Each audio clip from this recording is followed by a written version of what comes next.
সরকারি শামসুর রহমান কলেজের একাদশ শ্রেণীর প্রিয় শিক্ষার্থীবৃন্দ, তোমাদের প্রতি শুভকামনা জানাই।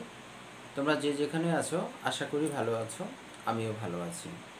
তো বন্ধুরা, আজকে আমরা আলোচনা করব বিশ্বনন্দিত বিশ্বকবি রবীন্দ্রনাথ ঠাকুরকে নিয়ে, তার আলোচ্য কবিতা ঐকতান। তো শিক্ষার্থী বন্ধুরা, পূর্বে বলেছিলাম যে কোনো লেখকের কোনো লেখা পড়তে গেলে অবশ্যই সেই লেখক সম্পর্কে আমাদের সম্যক ধারণা থাকা প্রয়োজন। কারণ যার লেখা পড়ব, যার লেখা জানব, যার লেখা পড়ে জ্ঞান অর্জন করব, তাকেই যদি না জানি তাহলে কি আর হয় না, এবং একেবারেই না। তাই আমরা ঐকতান কবিতাটি পড়ার পূর্বেই ঐকতান কবিতার লেখক বিশ্বনন্দিত বিশ্বকবি রবীন্দ্রনাথ ঠাকুর সম্পর্কে আমরা কিছু তথ্য জানব। বলে রাখি যে বিশ্বকবি রবীন্দ্রনাথ ঠাকুর তিনি সমুদ্রের মতো অসীম, অনন্ত, নীল আকাশের মতো উদার। তাকে নিয়ে কথা বলা, তাকে নিয়ে কথা বলে শেষ করা একেবারেই অসম্ভব ব্যাপার। তবুও বলে রাখি, স্বল্প পরিসরে যতটুকু জানা প্রয়োজন বা যতটুকু না জানলেই নয়, ততটুকু আমাদের আলোচনা করতেই হবে। কারণ তাকে নিয়ে কথা বলে শেষ করা যাবে না। তার জ্ঞান, তার দক্ষতা, তার লেখালেখি, তার সৃষ্টিশীল মেধা, এগুলো অনন্ত, অসীম। তবুও বলি যে যতটুকু না বললেই নয়, ততটুকু আমাদের অবশ্যই জানা দরকার। প্রথমত দেখি বন্ধুরা, এই বিশ্বকবি রবীন্দ্রনাথ ঠাকুর কোথায় জন্মগ্রহণ করেছেন, কত সালে জন্মগ্রহণ করেছেন এবং কত তারিখে তিনি জন্মগ্রহণ করেছেন। আমরা আজকের ক্লাসে কবি পরিচিতিটা পড়ব এবং আগামী ক্লাসে মূল কবিতা নিয়ে আমরা কথা বলব। তো দেখো শিক্ষার্থী বন্ধুরা, এই মহান কবি, তিনি শুধু কবি নন। রবীন্দ্রনাথ প্রথমত কবি, দ্বিতীয়ত কবি, তৃতীয়ত কবি। এবং তিনি শুধু কবিই নন, তিনি উপন্যাসিক, দার্শনিক, তারপরে নাট্যকার, গীতিকার, সুরকার, চিত্রশিল্পী, বাদ্যযন্ত্রবাদক এবং একজন দক্ষ অভিনেতা। তাকে রাজস্বীও বলা হয়। দেখো, এই মহীয়সী কবি, এই মহীয়ান কবি 1861 সালে জন্মগ্রহণ করেন 7 মে। 1861 সালের 7 মে তিনি জন্মগ্রহণ করেন। আর বাংলা 25 বৈশাখ 1268। দেখো বন্ধুরা, 25 বৈশাখ 1268। তো তিনি এতটা দক্ষ এবং এতটা শক্তিশালী পরিবারের মানুষ ছিলেন। এক কথা বলে রাখি, তিনি জমিদার পুত্র ছিলেন। তো তাকে নিয়ে আসলে তো বলে শেষ করা যাবে না। অতল সাগরের মতোই তার পদচারণা, তার লেখালেখি। এরপরে বলি যে 2500-এর বেশি তিনি সঙ্গীত রচনা করেছেন। আর তিনি জন্মগ্রহণ করেছেন কোথায়? কলকাতার জোড়াসাঁকোর ঠাকুর পরিবারে জন্মগ্রহণ করেন। পুনরায় বলি শিক্ষার্থী বন্ধুরা, 1268 সালের 25 বৈশাখ বাংলা এবং 1861 সালের কত তারিখ? 7 মে তিনি কলকাতার ঠাকুর পরিবারে জন্মগ্রহণ করেন। এরপরে তার লেখা নিয়ে কিছু কথা বলি। বাংলা সাহিত্যের সর্বপ্রথম নোবেল বিজয়ী কে? বিশ্বকবি রবীন্দ্রনাথ ঠাকুর। কী কারণে? 1913 সালে গীতাঞ্জলি কাব্যের জন্য বাংলা সাহিত্যে সর্বপ্রথম তিনি নোবেল পুরস্কার লাভ করেন। এখন বলতে পারি বন্ধুরা, নোবেল প্রাইজ যে কর্তৃপক্ষ দেন তারা কি বাংলা জানেন? জানেন না।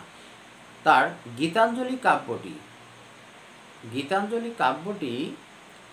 W.B. ইয়েটস নামক একজন ব্যক্তি বাংলায় ইংরেজিতে অনুবাদ করেন।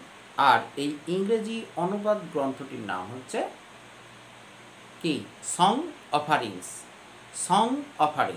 এই সং অফারিংস ইংরেজরা পড়ে নোবেল প্রাইজ দাদা কর্তৃপক্ষ করে 1913 সালে সর্বপ্রথম বাঙালি হিসেবে রবীন্দ্রনাথ ঠাকুর নোবেল প্রাইজ লাভ করেন। এটা শুধু রবীন্দ্রনাথের নয়, এ প্রাপ্তি বাংলা ভাষাভাষী এবং বাঙালি, এটা একটা মাইল ফলক হিসেবে থাকবে।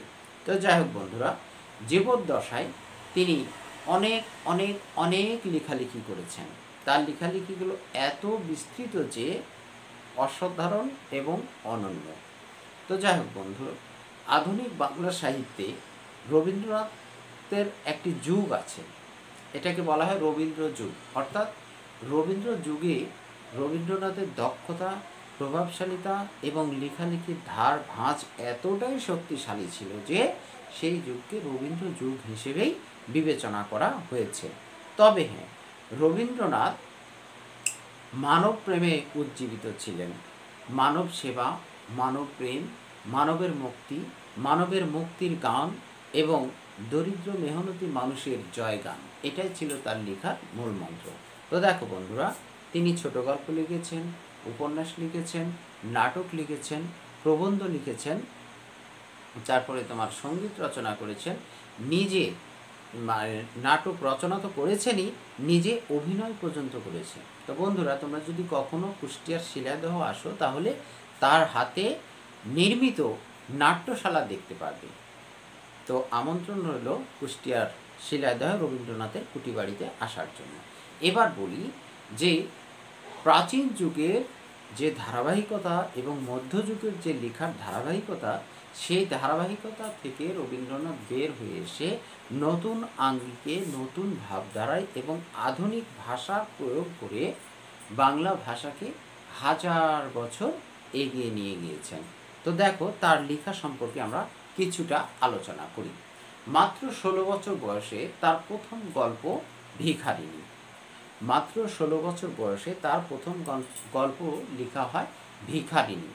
এরপরে একের পর এক তিনি লিখে গেছেন। গল্প গুচ্ছ নামক গ্রন্থের মধ্যে 95টি গল্প তিনি রচনা করেছেন। এরপরে তার উল্লেখযোগ্য উপন্যাসগুলো ঘরে বাইরে, চোখের বালি, তারপরে হচ্ছে গোরা, চতুরঙ্গ, তারপরে শেষের কবিতা, এগুলো অন্যতম। দেখো বন্ধুরা, শেষের কবিতা এটা কিন্তু কবিতা নয়, শেষের কবিতা নাম হলেও এটি কিন্তু একটি উপন্যাস। এরপরে দেখি তার উল্লেখযোগ্য কাব্যগ্রন্থগুলো: বলাকা, খনিকা, চিত্রা, সোনারতরী, পুনশ্চ, জন্মদিনে। এছাড়াও অনেক কাব্য আছে, মূলত এগুলোই অন্যতম প্রধান হিসেবে আমরা বিবেচনা করতে পারি। এরপরে তার দেখো নাটক আছে রক্তকবরী, বিসর্জন। দেখো যে ডাকঘর, রক্তকবরী এবং বিসর্জন। এর পূর্বে বলেছি, পুনরায় বলি, তিনি 2500-এর বেশি সঙ্গীত রচনা করেছেন এবং সর্বক্ষেত্রে বাংলা সাহিত্যের সর্বক্ষেত্রে তিনি সফলতা অর্জন করেছেন। শুধু তার একটি দক্ষতার অভাব ছিল, সেটা হচ্ছে মহাকাব্য। মহাকাব্য রচনা ছাড়া বাংলা সাহিত্যের যতগুলো শাখা আছে সর্বক্ষেত্রে তিনি সোনার ফসল ফলিয়েছেন। একের পর এক গল্প লিখেছেন, নাটক লিখেছেন, ছোট গল্প লিখেছেন, সর্বক্ষেত্রে তিনি শতভাগ সফলতা অর্জন করেছেন। তো বন্ধুরা, এই মহান কবি মৃত্যুবরণ করেন কত সালে? 1941 সালের 22, দেখো 1941 সালের 7 আগস্ট, 1941 সালের 7 আগস্ট। আর বাংলা কত সাল? 22 শ্রাবণ 1348 সাল। তো বন্ধুরা, আজকে আমরা রবীন্দ্রনাথ সম্পর্কে যৎসামান্য ধারণা অর্জন করলাম। আমরা আগামী ক্লাসে ঐকতান কবিতা নিয়ে আলোচনা করব। সে পর্যন্ত তোমরা সুস্থ, সুন্দর ও ভালো থেকো এবং নিরাপদে থেকো। শুভকামনা রইল তোমাদের প্রতি। ধন্যবাদ।